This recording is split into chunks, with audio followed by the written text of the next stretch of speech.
राजस्थान में बम धमकी वाले ईमेल का बढ़ता सिलसिला अब एक गंभीर सुरक्षा संकट का रूप ले चुका है। जयपुर से लेकर कोटा, अजमेर, जोधपुर और उदयपुर तक पिछले कुछ महीनों में जिस तरह धमकी भरे मेल मिल रहे हैं, उसने पूरे सिस्टम की क्षमता और सुरक्षा व्यवस्था पर बड़े सवाल खड़े कर दिए। सबसे चिंताजनक स्थिति जयपुर हाईकोर्ट की है, जहां सिर्फ 40 दिनों में 4 बार बम की धमकी का ईमेल भेजा जा चुका है। मंगलवार की सुबह 9:43 पर रजिस्ट्रार सीपीसी के इनबॉक्स में आया धमकी भरा मेल एक बार फिर पूरे कोर्ट परिसर को खाली करने का कारण बन गया। कुछ ही मिनटों में वकील, जज, कर्मचारी और लिटिजेंट्स इमारत से बाहर निकलते नजर आए। बम स्क्वाड, डॉग स्क्वाड और पुलिस के वरिष्ठ अधिकारी मौके पर पहुंचे और करीब 2.5 घंटे तक तलाशी अभियान चला, लेकिन पहले की तरह इस बार भी कोई विस्फोटक सामग्री नहीं मिली।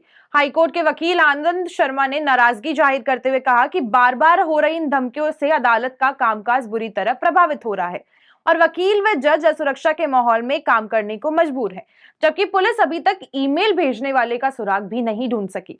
इससे पहले 31 दिसंबर, 5 सितंबर और 8 दिसंबर को इसी तरह की धमकी भरे ईमेल हाईकोर्ट को भेजे जा चुके थे। हाईकोर्ट ही नहीं बल्कि कोटा कलेक्टरेट और इसी के साथ ही बहुत ज्यादा फेमस कोचिंग सेंटर को भी हाल ही के दिनों में निशाने पर लाए गए हैं।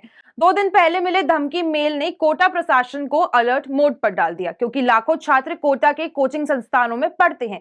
एडिशनल एएसपी दिलीप सैनी के अनुसार पुलिस, सेना, सुरक्षा एजेंसियों ने तुरंत तलाशी अभियान चलाया, लेकिन कोई संदिग्ध वस्तु नहीं मिली। बावजूद इसके सुरक्षा को और सख्ती से कर दिया गया, क्योंकि इन धमकियों का पैटर्न लगातार एक जैसा और संदिग्ध दिखाई दे रहा है। जयपुर, कोटा के अलावा अलवर, अजमेर, जोधपुर और उदयपुर जैसे प्रमुख जिलों में भी इस तरह की धमकियां मिल चुकी हैं, जिनमें हर बार मेल भेजा गया, दफ्तर खाली कराए गए, तलाशी हुई, लेकिन नतीजा वही शून्य। सबसे बड़ा सवाल ये है कि आखिर ये मेल भेज कौन रहा है। डीसीपी साउथ राजश्री वर्मा का कहना था कि इन ईमेल्स को भेजने का पैटर्न काफी तकनीकी और जटिल है, जिससे आईपी एड्रेस और लोकेशन ट्रेस करना चुनौतीपूर्ण हो रहा है। ये साफ है कि मेल भेजने वाला या तो साइबर तकनीक में माहिर है या फिर कोई संगठित गिरोह से लगातार प्रशासन को भ्रमित कर रहा है और सुरक्षा एजेंसियों का समय, संसाधन और मनोबल दोनों कमजोर कर रहा है। राजस्थान में साल 2025 में अब तक कुल 60 धमकियां भरे ईमेल मिल चुके हैं, जिससे जयपुर देश के उन शहरों की सूची में 5वें स्थान पर पहुंच गया है जहां सबसे ज्यादा बम धमकियों के ईमेल भेजे जा रहे हैं। विशेषज्ञ मान रहे हैं कि ये सिर्फ शरारत नहीं बल्कि सिस्टम की मजबूती को चुनौती देने की सुनियोजित कोशिश है।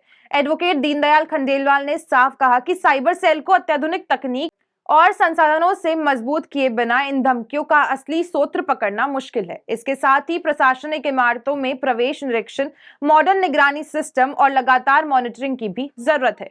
राजस्थान प्रशासन के सामने अब दोहरी चुनौती है। पहली, इन जटिल साइबर मेल्स के पीछे छुपे व्यक्ति या गिरोह की पहचान करना, और दूसरी, बार बार हो रही धमकियों के बावजूद सुरक्षा एजेंसी और आम जनता को भरोसे बनाए रखना।